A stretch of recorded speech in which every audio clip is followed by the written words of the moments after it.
class, we are going to talk about a very important term called electric flux, followed by Gauss theorem. First, let us talk about electric flux. What is electric flux? Electric flux is defined as total number of electric lines of force. You know, around any point charge there exists the lines of force. Now, the electric flux is defined as total number of electric lines of force in a given closed area. In a given closed area, flowing normal to the surface. Flowing normal to the surface. Always the lines of force are expected to be at right angle to the plane of the area. See, peculiarly here in this topic, the area is a vector quantity. Then you may ask, what is the direction of area vector? Always the direction of area vector is perpendicular to plane of the area. Suppose you take this whiteboard. This is plane of the area. You know what will be the direction of area vector? If this is A, this will be A vector. Always remember this statement, direction of area vector is perpendicular to plane of the area. Consider such an area here. This is area A, but the direction of area vector is represented by an imaginary normal drawn to this area. So this is area vector, this is plane of the area A. And what about the direction of electric lines of force? Represented by electric field E. I told you always electric field is also at right angle to the plane of the area. Now let us give the definition for electric flux. If area is very small, correspondingly flux also is small, therefore d phi E. Small flux of given electric field d phi E is horizontal component of this electric field E cos theta into surface area. Because vertical component is along the plane, it won't have any effect. The horizontal component alone holds good. So it is given by E cos theta, cos component. So E cos theta into ds. ds is small area. Now, if you want for the given area, given surface, the entire area you take into account. So integrate both sides. You get flux of E. Flux of given electric field is given by surface integral. This notation should be read as surface integral or area wise integration. So surface integral E ds cos theta. But what is the angle actually between electric lines of force and normal? Actually theta equal to 0 because both are collinear. So if theta is 0, you get cos 0 is 1. You get surface integral E ds. So the final formula for flux is phi E is equal to surface integral E ds. E you can take it out. E into integral ds. Because it is E ds cos theta, which can be written as scalar product. E dot ds is equal to E ds cos theta. That is why flux is a scalar quantity. Why flux is a scalar quantity? Because we get a scalar product. E dot ds is E ds cos theta.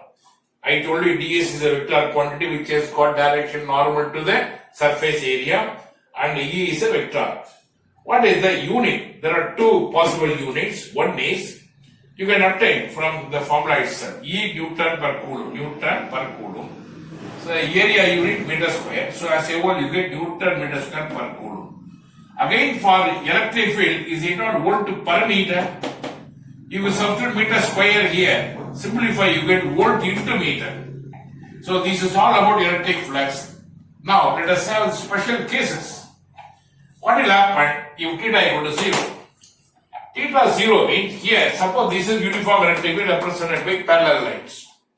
Consider area. See, plane of the area is at right angle to direction of electric field. Though plane of the area is at right angle to electric field, normal drawn to plane of the area is collinear with the electric field. Actually, theta is not the angle between plane of the area and electric field. Theta is the angle between normal drawn to the plane of the area and electric field. Remember this very carefully. So here in this case, theta equal to 0.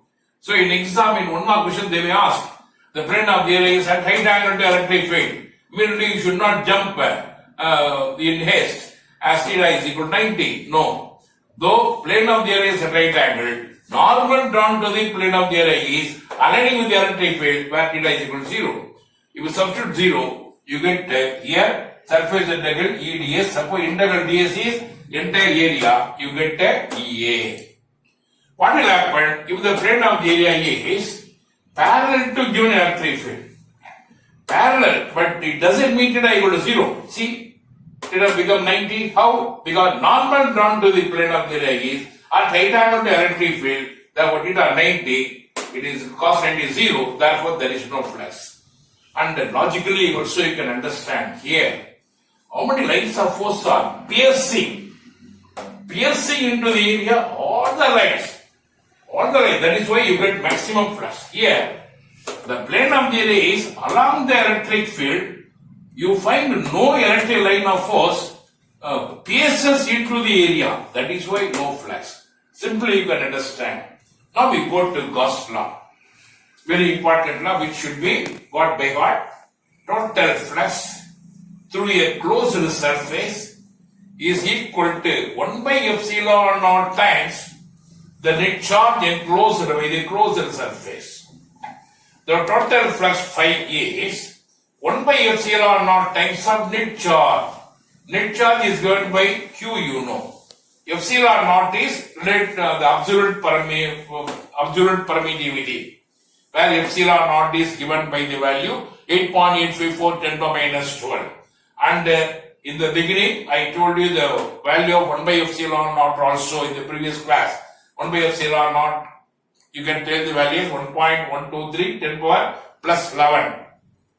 So the Gauss law says total flux is given by 1 by epsilon naught times of net charge. But total flux, general formula is surface integral E dot ds given by scalar law product. Now let us have a proof for this small law. See here, consider a charge enclosed by a surface. The surface is very wider.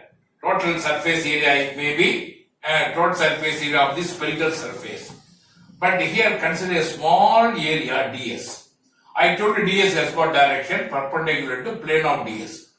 E vector also perpendicular to this ds. So E vector, ds vector both are collinear, angle between them theta 0. Now substitute theta 0 here. You get the surface integral E dot ds into cos 0. You get E, take it out of integral sign. You get E into integral ds. What is integral ds? Is it not the integration means sum of entire area. It means you should take the total surface area of this sphere. If the radius is r, is it not 4 pi r square? So substitute 4 pi r square, and you know E formula Q by, because point charge located in the center, Q, therefore electric field contributed by this Q is Q by 4 pi epsilon naught r square. 4 pi r square getting cancelled. You get the Gauss law equation. Total flux of given electric field is equal to Q by epsilon naught. It means 1 by epsilon naught times of net charge. From Gauss law, there is one more statement you should understand. Every unit charge will contribute 1 by epsilon naught lines of force. Because flux is nothing but total number of lines of force. 1 unit charge will contribute 1 by epsilon naught. 10 coulomb of charge will contribute 10 by epsilon naught. Q coulomb will contribute Q by epsilon naught. Simple law. So this has got a wider application in a number of numerical problems. So you practice at home. Both electric flux and the Gauss law is the fundamental for some of the following topics which I am going to take to the next classes. Thank you. Wish you all the best, children. Namaste.